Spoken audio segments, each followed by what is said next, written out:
If you have ever driven through the open plains of Kajiado County, you know about Kitengela, a bustling town on the outskirts of Nairobi. It's a place where city life meets the beauty of rural Kenya, where Maasai herders and urban commuters share the road and where weekend getaways are common.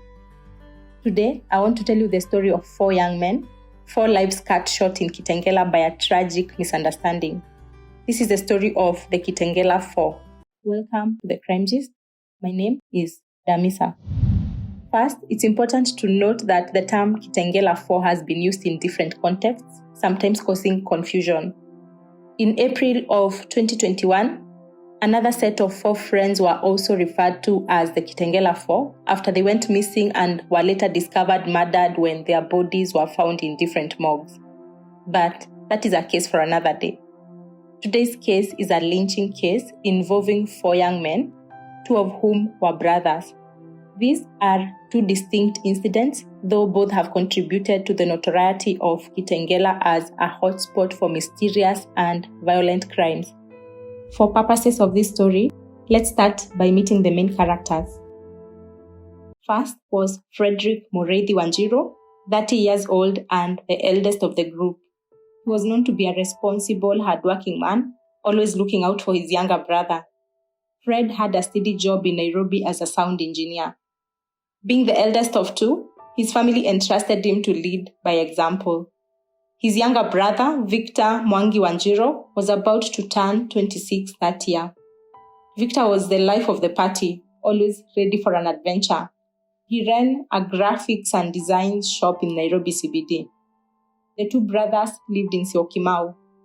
Their mother was away in the UK, but they were responsible enough and could take care of her home. They were also in charge of an ongoing construction project next to their house that their mom had entrusted to them. Then there were their friends, Mika George, also known as Spoiler, 29, and Nicholas Musa, 28. Mika was the quiet and reserved one. And just like the brothers, Mika was also a responsible young man. His sister, who lived in the US, had left Mika in charge of overseeing the construction of her house in the outskirts of Kitengela. That is one thing he had in common with the brothers, who are also overseeing their mom's construction in Syokimau. Nicholas Musa, on the other hand, was very outgoing and loved to crack jokes. Mika and Nicholas co-owned a tattoo business along Nairobi's Ronald Ngala Street. Together, these 4 were inseparable. They were best of friends. They also shared a passion for motorbikes. On the weekends, they'd often ride out into the countryside, exploring new places and enjoying the freedom of the open road. In August 2021, they had plans to do just that. Ride to a nice destination and enjoy Victor's upcoming birthday together. On a sunny Saturday afternoon, on the 7th of August 2021, the 4 friends set out on 3 sport bikes. Their destination? Kisaju. Kisaju is a rural area located between Kitengela and Isinya. The plan was simple: celebrate Victor's birthday in style, away from the noise of the city. They packed light, some snacks, drinks, and a change of clothes. It wasn't their first time heading out for a weekend adventure. They had done this before, always returning safely and with many stories to tell. That Saturday evening, they reached Kisaju and checked into a local guest house. They spent the evening laughing, reminiscing, and making plans for the next day. Little did they know that their lives were about to take a very dark turn. That same evening, at around 8:30 p.m., the area chief received a call that dead bodies had been found at Enkamuriaki River, also known as Kitengela River. On arrival, the scene was horrific. It was later discovered that the bodies belonged to the 4 friends. They had been beaten to death and set on fire. Their bikes and personal effects were also found burnt at a distance. So what had really happened to them? How had these lives been cut short so suddenly? So here is what transpired. On that day they arrived in Kisaju, The four friends had left their house at around 6 p.m. looking for a place to buy chicken for the celebration to mark Victor's 26th birthday. On the way to buy chicken, one of the bikes experienced a mechanical problem. They stopped near a dried riverbank at Enkamuriaki area, some 14 kilometers from Kitengela town, and tried to fix their bike. By now, darkness was falling. Some residents of that area, believed to be Maasai herders, saw the motorbikes parked at the riverbank and the four young men next to the bikes. Apparently, the herders thought that the young men looked suspicious. They believed the four were out there planning to steal their livestock. In other words, they mistook the four for cattle rustlers. The area, which is commonly referred to as Kitengela Reserve, has had many cases of cattle theft. Somehow, the four friends became the targets of suspicion. Maybe it was their sports bikes or simply the fact that they were outsiders that no one in the area recognized. But many believe that their looks, that is their hairstyle, tattoos, and piercings, contributed to their being targeted. Of the four, 3 had dreadlocks. There's a twisted perception, especially among some rural residents, that dreadlocks is a hairstyle for thugs and criminals, which of course is an outdated and inaccurate perception. The herders approached the young men and inquired who they were and where they were going. But before they were answered, they raised alarm, calling for backup, and more people came to the scene. The 4 young men tried to explain that they were not thieves. They were simply looking for a place to buy dinner when one of their bikes broke down. Victor even requested to call one of the locals of Kitengela who could explain to them that they were not thieves. He made a call to this local who tried to explain to the angry crowd that he knew the young men and they were responsible men who would never steal. But as the man tried to reason with them, someone snatched Victor's phone and told him that nothing he said would save the young men, that they were going to deal with them accordingly. He then hung up the phone. The young men pleaded for their lives, but despite their pleas of innocence, the mob was in no mood to listen. They descended on them with spears and clubs and all manner of weapons. The 4 friends were beaten, tortured, and ultimately set on fire. Their motorbikes and other personal effects they had on them were also torched. When police officers arrived later on to collect the bodies, the culprits had already left. The bodies were taken to the city mortuary. One of the officers was quoted saying that although the area where the 4 were killed had issues of livestock theft, it did not warrant the heinous attack and that the locals should have called the police instead.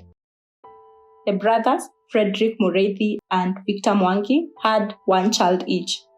Friends said that they were planning a grand homecoming for their mother, who had been in the UK since 2018 and was set to return in a few months. Susan, a neighbor of theirs, described the 2 brothers as hardworking and who really adored their mother.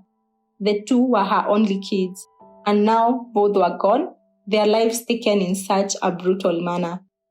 The story quickly made national headlines. Kenyans were shocked and outraged. How could such a tragedy happen? How could innocent lives be lost to mob justice? Did having dreadlocks and tattoos mark you as a criminal in Kenya? When news of the killings reached Lucy Wanjiru, that is Fred and Victor's mom in the UK, she went into shock. These were her only kids. So inconsolable was she that she had to be hospitalized. An uncle of the brothers and the family spokesman spoke to the media, his voice trembling with grief. It's not logical that these young men were on a mission to steal livestock as is alleged, he said.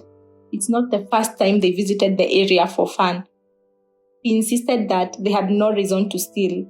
The 2 lived in a palatial home in Syokimau, left to them by their mother when she left for the UK.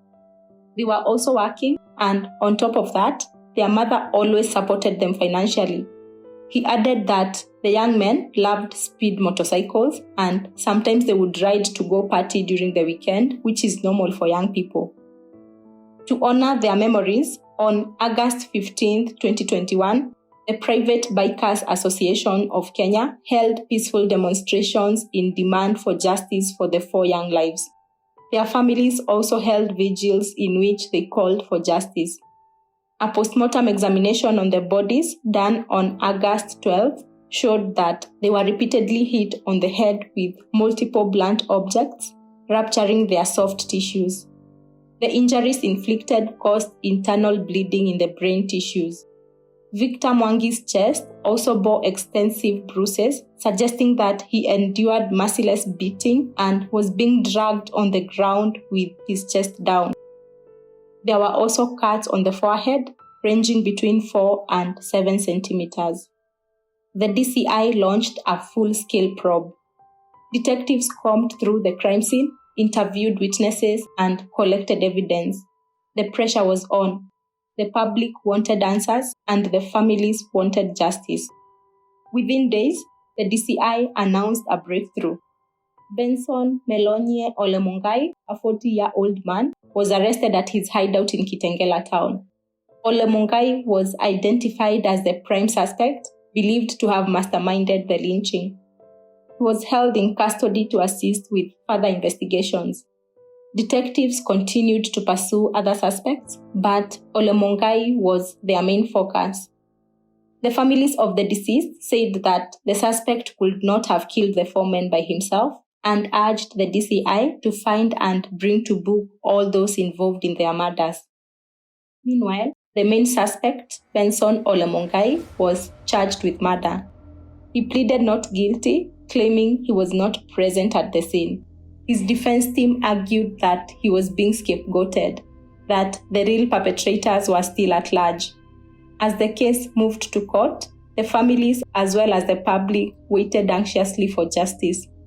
However, as is often the case in such cases, the legal proceedings were complex and drawn out. The prosecution presented their evidence, witness testimonies, phone data records, and forensic evidence from the crime scene.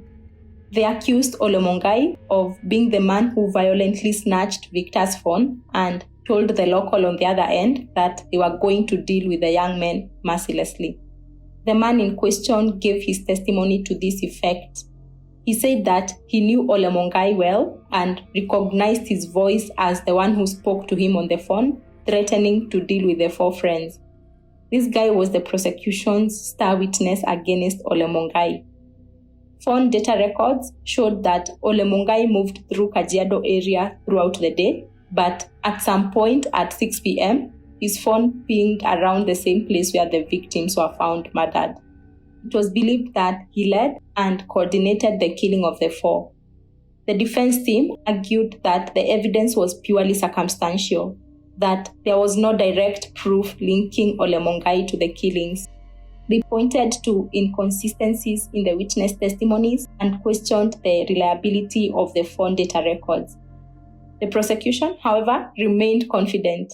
They argued that the mob mentality had clouded the truth, but that the evidence would prevail. They called for the maximum penalty of life imprisonment against Olemongai if found guilty. After months of hearings, the court finally delivered its verdict. On the 6th day of November 2025, Benson Melonye Olemongai was acquitted. The prosecution had failed to establish a prima facie case against the accused, and the court had to acquit him under Section 306 of the Criminal Procedure Code. In short, he was a free man, released due to insufficient evidence. The families, as expected, expressed disappointment. The pain was unbearable, but they had to try and move on without their loved ones, without even the closure on who had participated in these brutal killings. In a case where multiple culprits participated, only one was ever charged, and now even he was a free man. Justice had not been achieved as the families of the 4 and the public had hoped. During the vigils held, the families also spoke out against mob justice, urging Kenyans to think twice before taking the law into their own hands. No one deserves to die like that, one family member said, and they couldn't be more right. This story highlighted a very dangerous trend we have in this country. that of mob justice, or should I call it mob injustice. We should never take matters into our own hands. We have to learn that just mere suspicion may not always be accurate. We can't just hear rumors and act on them without verifying the truth. This calls on all of us to stand up against mob justice, to protect the innocent, and to conduct due process rather than believing everything we hear. Every single person who lifted a finger to kill these young men, even though they were never caught or charged, must live with the reality of what they did. The reality that they killed innocent young men who had a whole life and bright future ahead of them. I sure hope that wherever these culprits are, have at least some sense of guilt about what they did. Today, the memory of Frederick, Victor, Mika, and Nicholas lives on. Their families continue to honor them, sharing their stories and keeping their spirits alive. The burial of the two brothers, Fred and Victor Wanjiro, was held on August 20th, 2021 at their rural home in Nyahururu, Laikipia County. Mika George was buried in Kisii, Nyamira County on 19th August, while Nicholas Musa's burial was held in Mwala, Machakos County. But the pain remains.